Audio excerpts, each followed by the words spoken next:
I think the system is stacked against you when you live in poverty.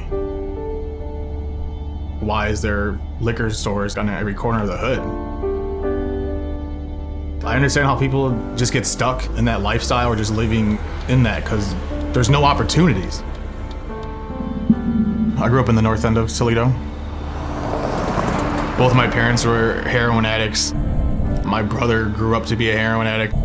My sister was a heroin addict. Nobody ever thought I'd be a professional artist. I got into street art through basically skateboarding. Tony Hawk doing the 900, I just remember like, oh shit, this is crazy. So I started skateboarding. When I was like 14, I had a mini ramp in the backyard and I was just outside tagging it one day.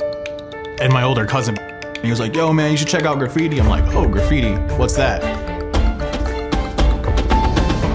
I realized that I can turn these abandoned buildings in like really shitty neighborhoods into something beautiful and positive.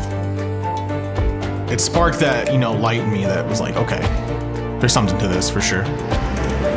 The city of Toledo put out an artist call to paint these boarded up windows.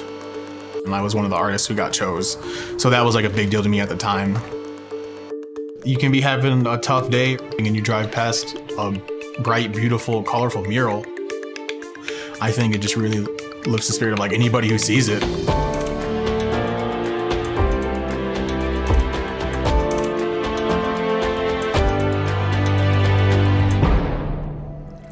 The drinking picked up a lot in high school. I think like most people with addictions, it's just like you start partying and just to have a good time. Not realizing at the time that I was definitely coping with just how I grew up.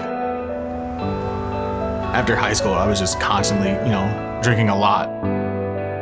It's like growing up, oh, this is just how it's supposed to be, not realizing there's a whole other side of life. There was another artist call, this time for like a really large project, and I ended up getting it. And something just clicked, oh, this is what I'm meant to do. I was working warehouse jobs, restaurant jobs, and hating my life and still trying to paint on the side. I think in the back of my mind, I was like, yeah, that'd be cool or whatever. I love to paint, but it was like, I'm just trying to party and have a good time.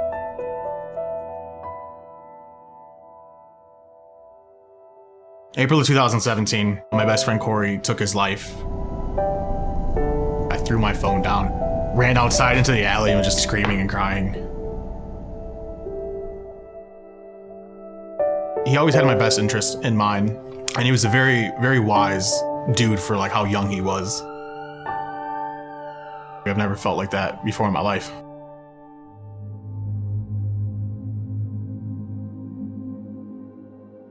And that's when the drinking got really bad. All we did was party for a couple months straight. You really want to quit, it's killing you, it's ruining every good thing you've ever had. But your brain is still like, well, let's just see how long we can keep this going for. I had a party at my house on my birthday. And this dude I used to work with showed up. And he has these like fireworks and we blow a couple off and like it's quarter sticks of dynamite. And the one he gave me, it didn't have a wick. So like, what am I supposed to do with this? Little did I know a couple weeks later that I would be trying to light that thing off. I went to this field across the street from my house. Looking at it, I was like, there's no wick to this. So when this goes bad, because it's gonna go bad, run to my neighbor's house. I light it and instantly. Sometimes you really gotta just step back from yourself and like look at the big picture. It was meant to happen. I don't think if that would have happened, I'd have probably died some other way. I was in the hospital for 2 days before they released me. It was just so much, emotions and like trying to deal with that situation. I'm like, I don't know, I gotta get drunk. I just went and got a couple cases of beer with a buddy of mine. Looking at the case of beer and just had this thought of, man, if you keep doing this, you're gonna die. Drinking for that many years and going through everything I went in my life, I didn't want to be like my parents.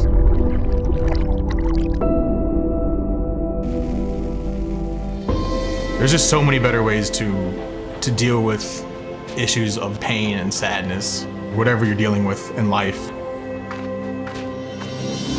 As soon as I quit drinking, everything just switched immediately.